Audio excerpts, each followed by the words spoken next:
विनाशकारी अग्नि को बुझाकर कृष्ण पुनः अपने परिजनों, मित्रों, गायों, बछड़ों और बैलों से घिरकर और उनके गायन से महिमा मंडित होकर वृंदावन में प्रवेश कर गए, जो सदैव गायों से परिपूर्ण रहता है। जब कृष्ण और बलराम वृंदावन में ग्वालों और गोपियों के मध्य जीवन का आनंद लूट रहे थे, तो ग्रीष्म ऋतु आ गई। भारत में ग्रीष्म ऋतु का कोई स्वागत नहीं करता, क्योंकि वहां इस मौसम में अत्यधिक गर्मी पड़ती है। लेकिन वृंदावन के सभी लोग प्रसन्न थे, क्योंकि वहां ग्रीष्म ऋतु वसंत की भांति प्रकट हुई।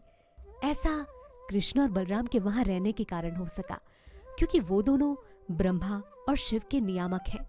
वृंदावन में अनेक झरने हैं जिनसे निरंतर पानी गिरता रहता है, और उनकी ध्वनि इतनी मीठी होती है कि इनमें झिंगुरों की झनकार दब जाती है। हमेशा जल बहने के कारण वन सदैव अत्यंत हरा भरा और सुंदर दिखता है। वृंदावन वासी सूर्य की झुलसाने वाली गर्मी से या अधिक ताप से कभी भी विचलित नहीं होते थे।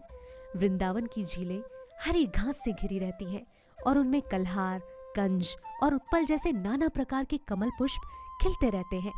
और वृंदावन में बहने वाली वायु कमल से सुवासित मरकंद कणों को अपने साथ ले जाती रहती है।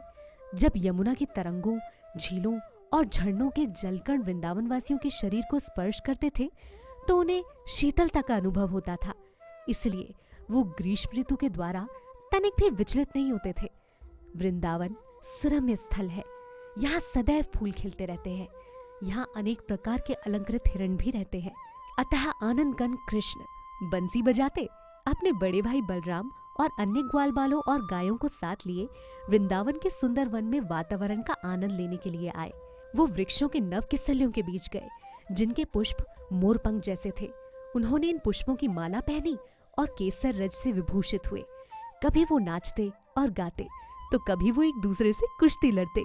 जब कृष्ण नाचते तो कुछ ग्वाल बाल गाते और कुछ बांसुरी बजाते, कुछ शंख बजाते, कुछ ताली बजाते और कुछ कृष्ण की प्रशंसा करते कि हे मित्र, तुम तो बहुत ही सुंदर नाचते हो। वस्तुतः ये सारे बालक देवता थे, जो स्वर्गलोक से कृष्ण को उनकी लीलाओं में सहायता करने आए थे।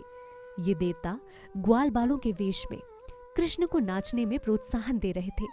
जिस प्रकार एक कलाकार दूसरे प्रकार की प्रशंसा करके प्रोत्साहित करता है, तब तक कृष्ण और बलराम का मुंडन संस्कार नहीं हुआ था, इसलिए उनके बाल कौओं के पंखों की भांति इकट्ठे हो गए थे। वो अपने मित्रों के साथ सदा आंख मिचौली खेलते या परस्पर लड़ते भिड़ते रहते। कभी उनके मित्र कीर्तन करते या नाचते होते, तो कृष्ण उनकी प्रशंसा करते कि मित्रों, तुम तो गजब का नाच और गायन करते हो। लड़के बेल और गोल गोल आमल की फलों को गेंद बनाकर खेलते। कभी कभी वो छुपा छुपी का खेल खेलते, जिसमें एक दूसरे को ललकारते और छूते। कभी कभी वो जंगली हिरणों और विविध पक्षियों का अनुकरण करते। वो एक दूसरे के साथ मेंढक की बोली का अनुकरण करके हंसी उड़ाते और वृक्षों के नीचे झूलने का आनंद लेते। कभी कभी वो परस्पर राजा तथा प्रजा का खेल खेलते। इस प्रकार कृष्ण और बलराम अपने मित्रों के साथ सभी प्रकार के खेल खेलते और नदियों, सरोवरों, नालों, सुंदर वृक्षों और उत्तमोत्तम फलों फूलों से परिपूर्ण वृंदावन के सुखदायक वातावरण का आनंद लूटते। एक बार जब वो अपने दिव्य लीलाओं में लीन थे, तो प्रलंबासुर नामक एक असुर उनकी टोली में बलराम और कृष्ण दोनों को चुराने के उद्देश्य से घुस आया। कृष्ण एक ग्वाल बाल का अभिनय कर रहे थे, लेकिन श्री भगवान के रूप में वो भूत, वर्तमान और भविष्य सब कुछ जानते थे। इसलिए जब प्रलंबासुर उनकी टोली में घुस आया, तो कृष्ण सोचने लगे कि इस असुर का किस तरह वध किया जाए। लेकिन बाहर से वो उससे मित्र के रूप में मिले और कहा, प्रिय मित्र, अच्छा हुआ तुम हमारी लीलाओं में भाग लेने आए हो। फिर कृष्ण ने समस्त मित्रों को बुलाकर आज्ञा दी, अब हम अपनी अपनी जोड़ी बनाकर खेलेंगे और जोड़े में ही रहकर ललकारेंगे।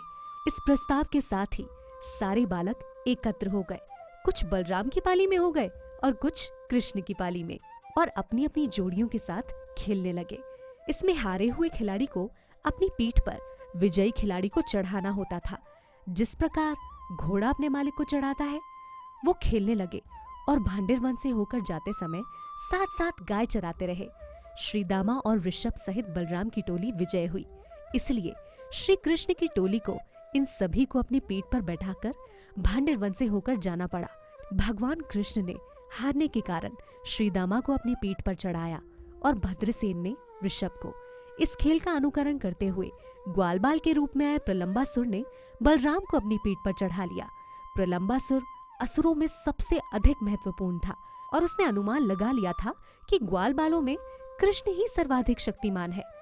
कृष्ण की टोली से बचने के उद्देश्य से प्रलंबासुर बलराम को दूर ले गया।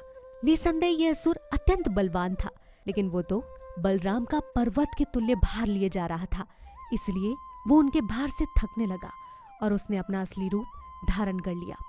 अपने इस रूप से वो सुनहरे मुकुट और कुंडलों से सुशोभित था और ऐसा लग रहा था मानो विद्युतमय बादल चंद्रमा को धारण किए हो। बलराम ने देखा कि इस असुर का शरीर बादल की सीमा तक फैला है, उसकी आंखें अग्नि के समान जल रही हैं और उसके तीक्ष्ण दांत मुंह के भीतर चमक रहे हैं। पहले तो बलराम उस असुर को देखकर चकित हुए और सोचने लगे, ये कैसे हुआ कि अचानक ये वाहक सब तरह से बदल गया। लेकिन मन विमल होने पर वो तुरंत समझ गए कि उन्हें कोई असुर उनके मित्रों से दूर ले जा रहा है और मार डालना चाहता है। इसलिए उन्होंने तुरंत ही उस असुर के सिर पर उसी प्रकार मुट्ठी प्रहार किया जिस तरह इंद्र पर्वत पर अपना वज्र प्रहार करता है। बलराम के मुट्ठी प्रहार से वो असुर चोट खाए सर्प की भांति मुंह से रक्त वमन करता हुआ मर गया।